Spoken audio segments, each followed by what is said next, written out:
Now we're official, and thank you to everyone who is joining, and thank you to those of you who have followed us for a whole year and listened in on our Tuesday talks. We sincerely appreciate your enthusiasm and support for our small project here. Which is obviously to get everybody to be more successful in their US business ventures with the small life hacks that can ease your entry into the US market. My name is Charlotte Nytoft, and I am an independent export consultant that are helping companies from especially the Danish market enter into the US, and I do so in collaboration with a lot of different people, and so with you, Thomas. So if you will tell the audience who you are, so we can be official. Certainly. My name is Thomas Reeves. I run a consulting firm based in Los Angeles with nationwide reach. We work with especially European and Nordic companies on US market engagement. I'm Charlotte's colleague here in the US. We have a special focus on environmental sustainability, as we are certainly in the green. This works much better in Danish because it's called the Green Leader jersey, but it's the Green Points jersey. But in any case, California is certainly one of the leading areas for environmental sustainability in the US and has led the way for a long time. We've been doing this now for a year. Does this mean we can walk now without stumbling? I think something like that, right? Yeah, that's right. And we have had numerous different topics over this year, and I guess we both share the passion of actually have a very dedicated focus on the very most important stakeholder, your customer, when you are entering into the US market. And we have addressed the topic of the viewpoint from a customer's point of view in numerous different angles over the year. And this edition of our Tuesday talk we have called building from your base, and how you go from being you can say a nameless sub-supplier to actually building a brand.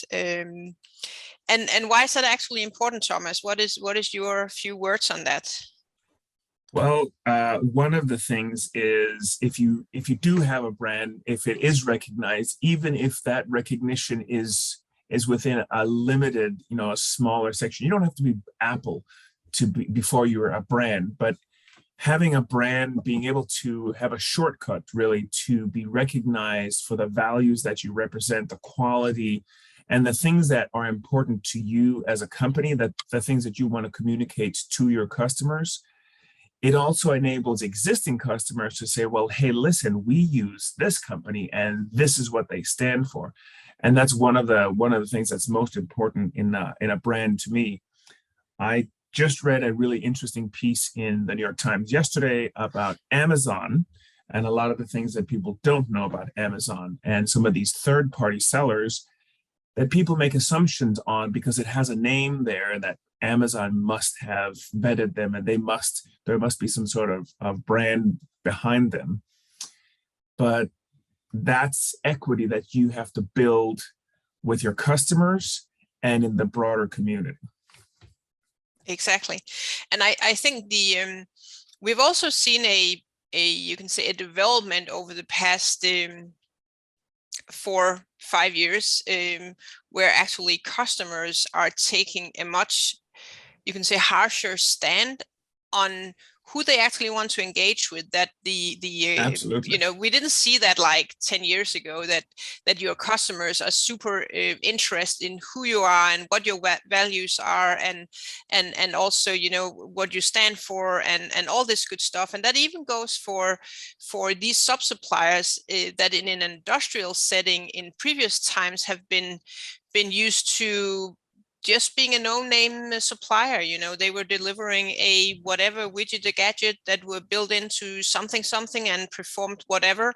But these companies also now are you can say, influenced by the customers, the one picking out their wallet and making a decision on a purchase, whether that goes to one company over another, and also from the, you can say, the transparency of the internet is enables every stakeholder, and especially the customers, to actually look into your business and see who you are, and looking in your annual report or your statements on sustainability and whatnot, and all these buzzwords that is surrounding us these days. So customers has become much more aware that whomever they have in their portfolio of sub-suppliers also influence the brand that they're trying to build.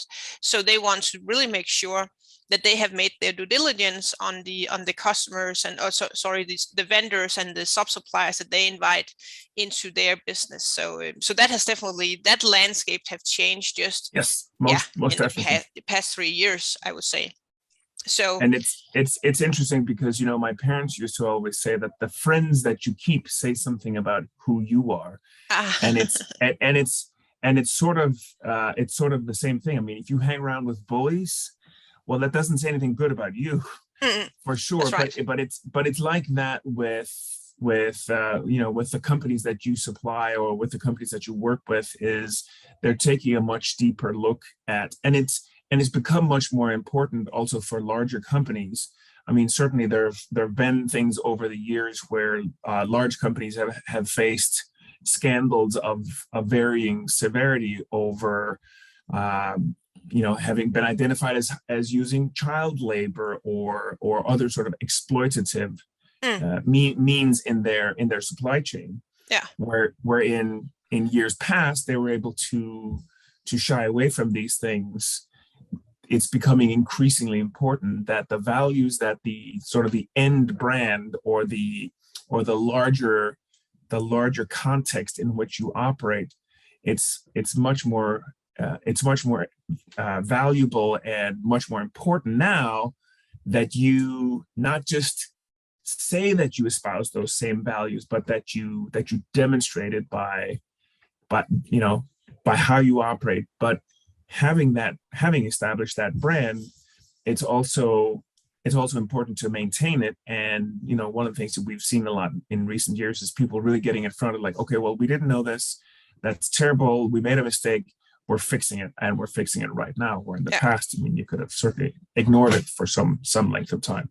Yeah, exactly. And the whole, you can say, the global village has definitely become smaller, and we can look over everybody's fence to see what they're doing, and that's obviously for good and bad. And I remember when we were prepping for this edition, you had a specific story that you also want to share with the audience, because it's not just what you do, but actually also how you want to name your company, and you definitely need to be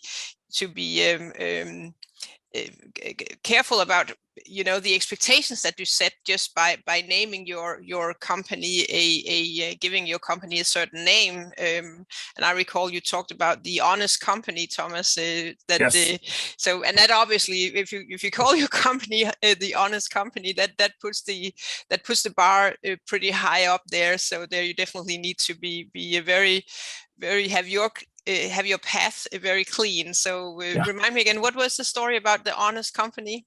Well, it's really an interesting story. The actress Jessica Alba, some of you may know, but she's been in a number of movies and shows and whatnot. And when she had her first child, you know, she went out and she started buying products, and she realized, oh my God, this isn't good for my child, and this has these problems, and this has these problems. And she got together with a group of friends and some investors and started this company, whose aim it was to provide products for kids that parents could really trust. And so the intent probably was exactly that, to set the bar really high. I mean, like you say, I mean, if you call your company the honest company, you're setting the bar for the customer to be like, okay, well, you're the honest company, and you're setting the bar for yourself really high.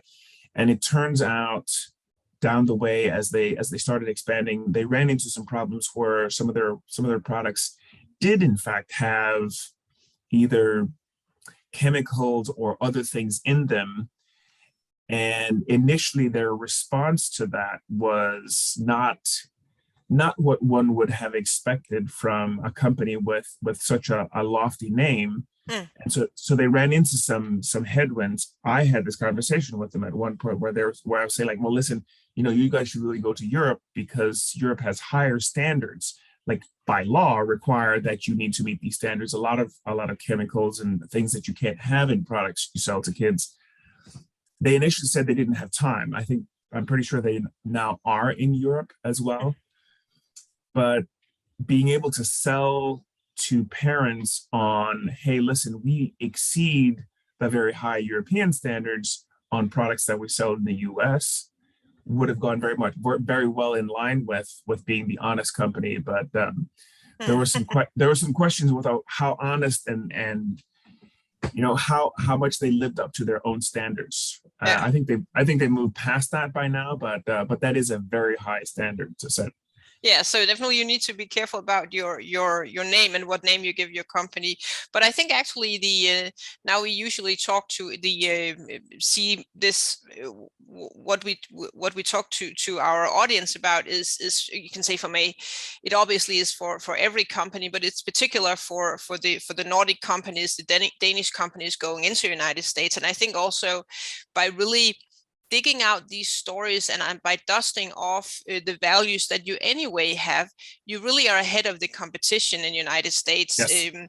Because we general from the Nordic countries do have, you can say, a little bit higher standards because we have been used to much more regulation in Europe than we typically see in the United States. So our products in general have, just by default of being Danish, Nordic, European, actually do have some higher, you can say, perceived values than you have in the United States. So just dust off these stories and actually be explicit about how you actually go about developing your products and how you operate your business and so on and so forth. And also just to see the UN sustainability goals that is very far ahead in at least in Denmark, and in the rest of Europe, you basically can't really sell anything to anyone unless you have some dedicated measures around the UN sustainability goals. So it also, it shouldn't be hard for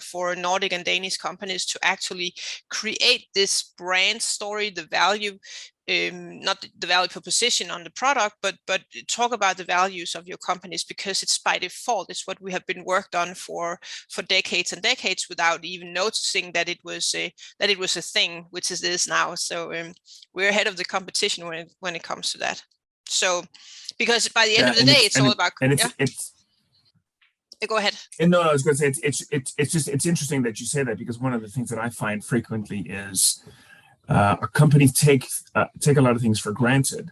They're like, well, of course we're clean, or of course we don't use these chemicals, of course we don't do this, of course we have this high quality, and the of course might be one of your key selling advantages in a different market. Exactly. And we've talked about this before, where Europeans often see the US as a market that's same as Europe or same as Germany, but just bigger. And there are many reasons why it's not, from tax, legal, a bunch of other geography, demographics, and whatnot.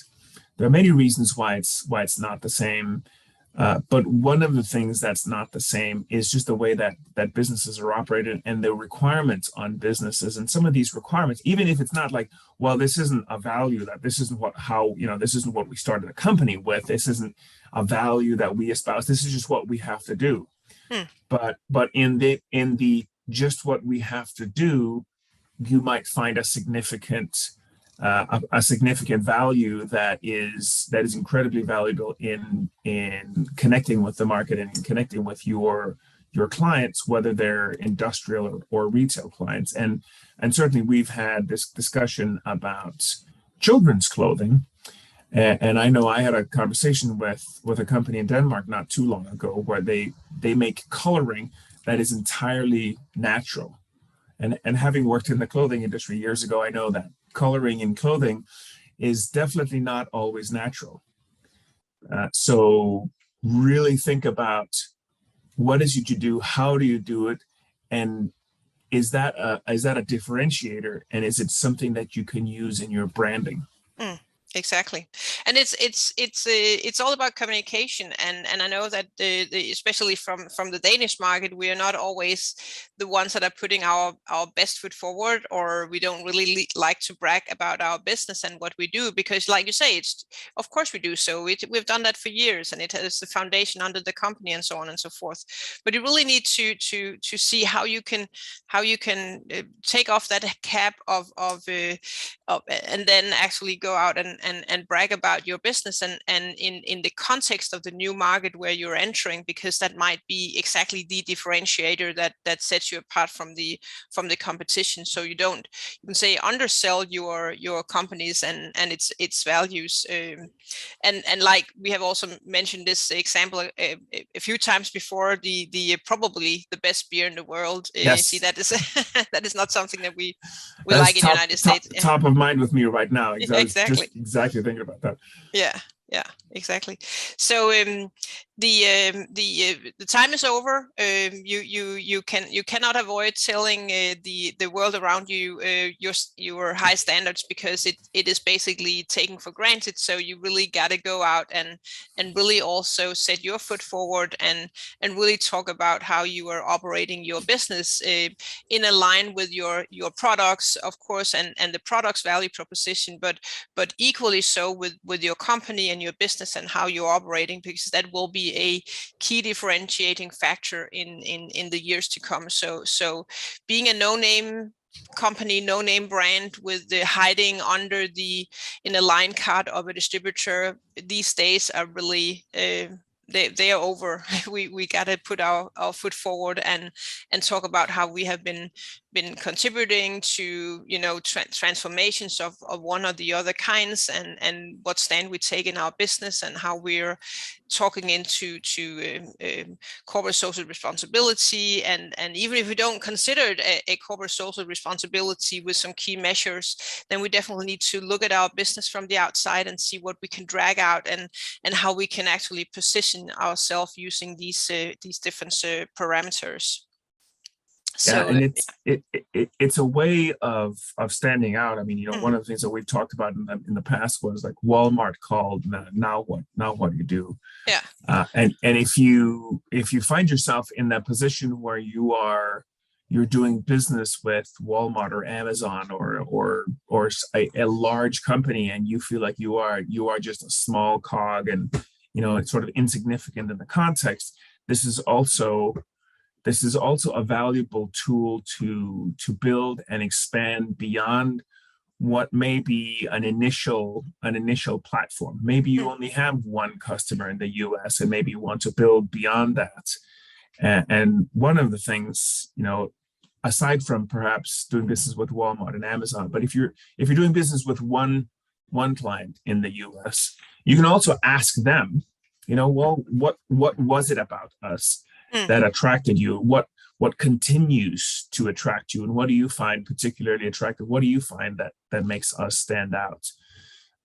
And not so much that you're coming to them as like you don't know, but that you want to hear their perspective as well. And also it gives you an opportunity to have another conversation with your clients about what things are actually valuable to them.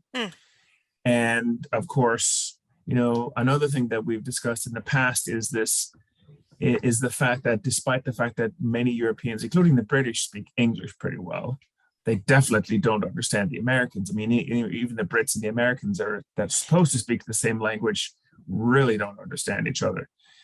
And so, from a Nordic perspective, especially, sustainability is something that this has to be our brand, and this is what we need to lead with.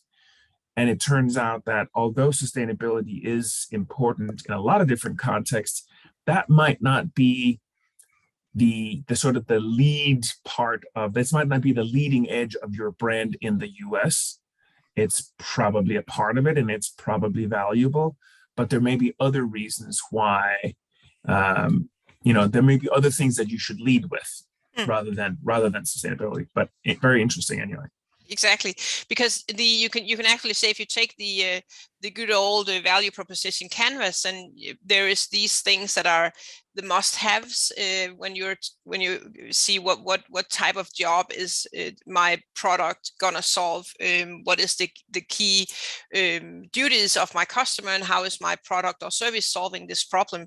And then there's obviously the gains, the things that you are adding onto your product, but it's not really the differentiating factor. And here we also have you can say your values, and if you're leading your business with sustainability, that's something that a US partner will get in addition to what they absolutely need to have to get the job done with your product. So it's definitely something that you really need to look into. And if you haven't done you can say your value proposition canvas, have worked taking your company and its products through the value proposition canvas, then it's definitely right now a good time to do so, because it's super difficult to actually build your brand story around your product without doing the canvassing value proposition canvas exercise. And that's a really good one to actually figure out what are the surrounding issues, value, and so on and so forth, and brand, and how our product actually helping our customers in a way that is a little bit overseen, and what type of added value do they get from actually work with us. So right now it's a super good time to actually dust off the good old value proposition canvas and get to work on that one. So yeah, and it's a really good exercise also to be prepared as you're dipping your toe into the US market. If you're preparing for participation in a trade show or a conference, or and some sort of trade promotion, market engagement, if you're on this trade show, or as we've talked about, being at a conference, it's great to be able to say, well, here are the things that we stand for in our industry or in our business. Here are the things that we stand for. And as you're preparing for that, it's a good context to be able to sort of test the waters and see, like, well, are these things that matter as much to people in the market as we thought they would, and to have some conversations about them before you've committed yourself down a particular road of communication about certain values. But preparing is always a better way of getting to the destination that you want. Yeah, that's right. Setting the GPS to success is definitely very important. Yes. And also now we talk about the whole thing of being from the Nordic, from European, from Denmark, or the Danish country, the country of Denmark. But does it actually matter? The good old, I remember way back when, like 20 years ago, every single product from Denmark had a big Danish flag plastered on the product itself, or at least on the packaging. But does that even count anymore? I mean, now so does it have a significance? And I think what do you have any input on that, Thomas? Well, the very American answer is it depends, right? But the good answer is, in most cases, if you can tie the made in Denmark, made in Finland, made in Germany to values that people can identify with, then yes, absolutely. So some companies, like Carlsberg, for instance, they've made a decision a long time ago that it doesn't make sense for them to identify as a Danish beer, but they have this, probably the best beer in the world, where they're more like they're the global brand. They're a worldwide beer. And I've had plenty of people say, no, Carlsberg, I think they're from New Jersey. and for them, it doesn't make so much sense. But in a lot of contexts, having made in Germany is very important for cars, for instance, or for certain types of products, or, so you have to really go through the exercise of thinking out, like, well, what are the qualities that would give us a shortcut by saying made in Denmark, made in Finland, and that's really where you find your answer. But Yeah. a lot of times the answer is yes, it would. Yeah. And we spoke about the Honest Company earlier, and things for infants and toddlers. If you can say, well, we're made in Denmark, that's important because, and that what it comes after because is something that is, or definitely probably is, or should be important to parents shopping for their kids. Safety. If you sell car seats for kids, if that's part of your angle, it's like, well, then the crash test ratings in Europe are really high, and those are things that are highly regarded around the world, including in the US. So for those things, for those type of things, well, for sure it's important. Exactly. And also, I remember I once heard this, and I've used the saying in numerous times, being from Denmark in itself maybe doesn't count, but it is the reason to believe that the rest of the story is most likely true. I mean, because we enjoy such a high recognition in the United States. So being from Denmark and having the red and white flag is probably not enough, but it adds on to the puzzle that the customer is about to put together about his due diligence of you as a potential partner, is that then the rest of what they're saying is probably true. So I think that it alone counts for. You should definitely not underestimate and the value of bringing Denmark as a production country or the rest of Europe into your statements in your collateral, and also the part of being maybe a third generation production company that have been Yes. manufacturing since after the Second World War or whatever. That in itself is also like a super high value. And that we definitely often does not recognize as a value coming from Denmark, because again we see, but why shouldn't we be a third generation company? Because that is a thing. Not many places do actually have this tradition of carrying their business from one generation to another, and it stands for longevity and trusted over years, and have strong and trustworthy collaboration partners. So definitely that in itself is also something that you definitely never should underestimate in your communication with your customers and with your partners. No, and just I mean, the fact that it is a family-owned business is also a valuable thing, in that it's been, even if it isn't the third generation, if it's the second generation, that these are values that should, would translate well into branding. Exactly. But also the longevity of something, having been in business for a long time. Definitely worth mentioning. Absolutely.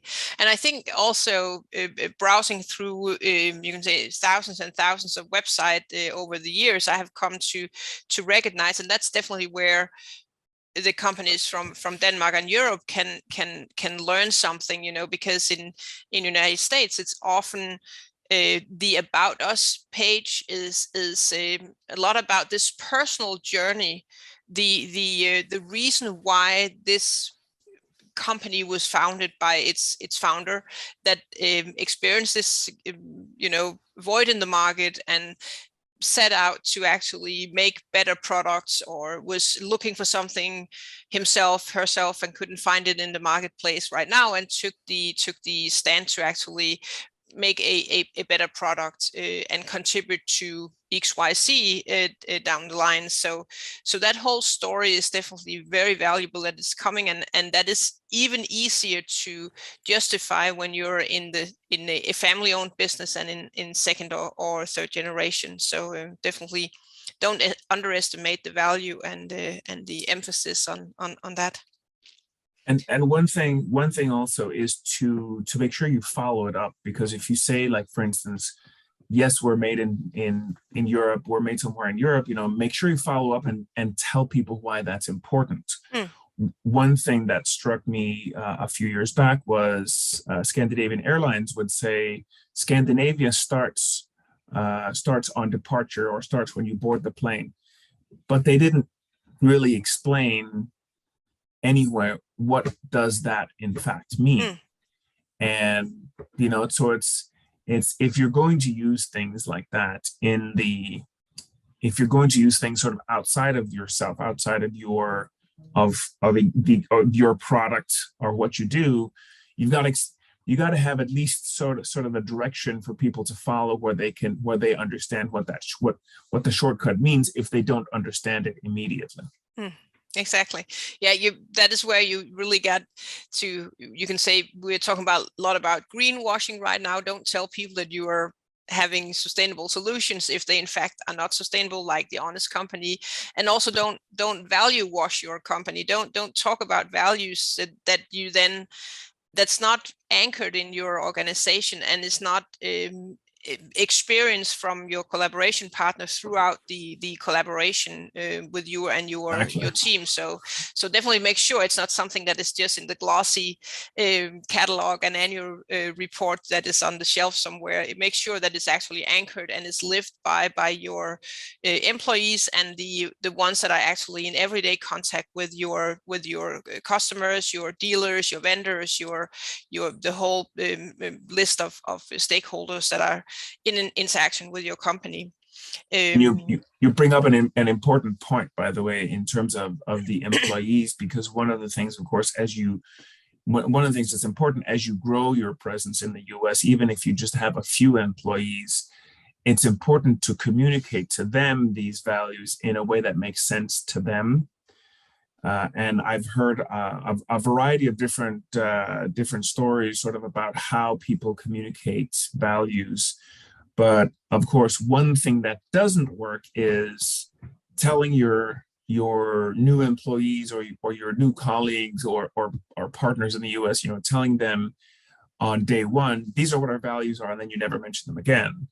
And I want to say that this was from Apple's headquarters, that they had posters everywhere that talked about their values and pictures showing sort of their values. And that's an important way to communicate these values to your employees who are not necessarily really embedded in that culture and who have learned them and taken them for granted and sort of been steeped in them. But your new colleagues and your new partners, co-workers, whatever it might be, and that it should be something that you use as part of your sales process, when you're at trade shows, conventions, whatever it might be. But you should bring these with you in a way that is communicated. And like you said earlier, I mean, it's all about communicating who you are and what you stand for. Exactly.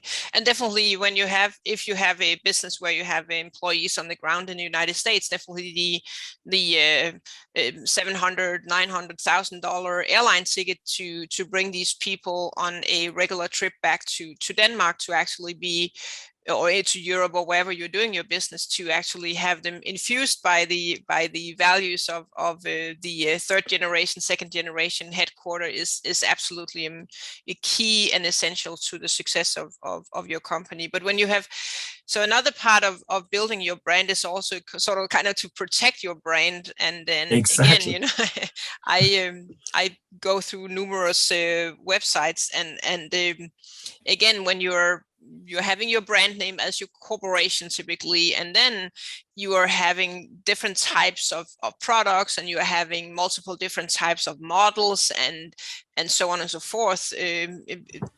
Be creative and give these products names that are actually resonating with people, and it's also sort of a part of your value that makes sense in the context of building onto your story and your values, instead of just giving the products like a whatever number, letters and numbers in whatever non-understandable fashion for anybody outside your own corporation. So definitely be very sure about building these names and building a structure for how you actually want to name your products and name the different models, so it will make sense for the for your audience, and it also talks into the bigger picture of your brand value. And even again, if it's just the pumps or spare parts or these types of things, really make sure to give your products names that resonate with your audience. Yeah, and it's interesting, the naming, just like naming standards. One thing that probably not a whole lot of people know, but the Porsche 911, which is an iconic name, was originally named the 901. As it turns out, Peugeot had actually they'd registered that naming convention of a three-number model designator with a 0 in the middle. So Porsche wasn't actually able to use that because Peugeot had already used that, and for quite some time, the only cars who were able to call themselves S, SE, and SEL were Mercedes, because they had trademarked that as well. I think that either went away or because I know there are others that use that, but if you see just in the naming conventions of cars, a single letter with a number after, with a single number after, that's an Audi. Yeah. If someone says, "Oh, I just got a new A6," no one's going to ask, "Oh, great, I've always wanted a Volvo." Yeah, that's not going to happen. No, and it's interesting because you got it, like you said, you think about these things, and that creates tremendous brand value, and it's just a shortcut to say, well, if you have an A6 that has like engineering quality, that has a luxury, all these things that come with it, because the combination of the name of the company, the brand equity that they've built up, and this recognition of naming their product. So it's really important. It's also really important to register. And if you've been doing business in Europe for a long time and you're thinking, well, gosh, now we need to go to the US, this really needs to be part of your very early considerations, that before you go on and talk to too many external people about it. It's relatively inexpensive to register. I mean, it is a few $1,000s, but it's relatively inexpensive, especially in comparison to what you would need to do if someone else catches wind of it and someone else registers your trademark, your name, which I've seen far too often. I've seen this with some a company from the Nordic countries. It was their family name. That was the name of the business. Someone else registered it in exactly the categories that their business was operating, and basically just copied all of the products in there that they had in this category. And what ends up happening is, in the US, you can register with intent to use even before you were actually using it in the US. And you can extend for quite some time. I think it's up to like 3.5 years before you have to demonstrate that you're actually using the brand name in the categories that you said you would. And so this company just had to wait 3.5 years because they weren't going to pay the very high price that this company ostensibly was trying to extort them. And they said, well, we can wait. Yeah. How long is it going to be? 3.5 years? Okay, well, that's unfortunate, but we'll just have to wait. We will wait, yeah. And I guess because if you actually go back to our very first Tuesday talk, I believe that was IP rights we talked about that time. So if you're curious about more on IP rights, then go back and watch that first edition. So but if you should sum this up into 3 good advice, our 3 Tuesday talk tips, Thomas, what would that be?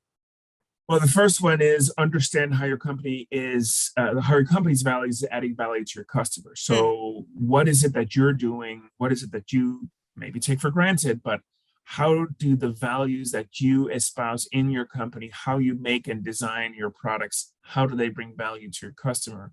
And start communicating that immediately. Absolutely.